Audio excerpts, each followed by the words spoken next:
فرمان خاتم النبیین صلی اللہ علیہ وآلہ وسلم ہے، بے شک میری بیٹی فاطمہ میرے جگر کا ٹکڑا ہے، جس نے اسے بے چین کیا اس نے مجھے بے چین کیا، اور جس نے اسے تکلیف دی اس نے مجھے تکلیف دی۔ لگائی بجائی کرنے والوں کا علاج ہے۔ ایک شخص نے حضرت وہب بن عتبہ رحمۃ اللہ علیہ سے کہا کہ فلاں نے آپ کو گالی دی ہے۔ آپ رحمۃ اللہ علیہ نے جواب دیا کہ شیطان کو تمہارے علاوہ کوئی اور قاصد نہیں ملا؟ ایک اور شخص نے کسی بزرگ سے کہا کہ فلاں نے آپ کو گالی دی ہے، تو انہوں نے جواب دیا کہ اس نے مجھے ایسا تیر مارا کہ جو مجھے نہیں لگا، اور تو نے کیوں اس کا تیر اٹھا کر میرے سینے میں کھوپ دیا؟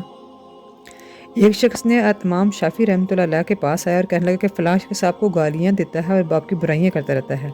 آپ رحمۃ اللہ علیہ نے جواب دیا، اگر تو سچا ہے تو تو چغل خور ہے، اور اگر جھوٹا ہے تو تو فاسق ہے۔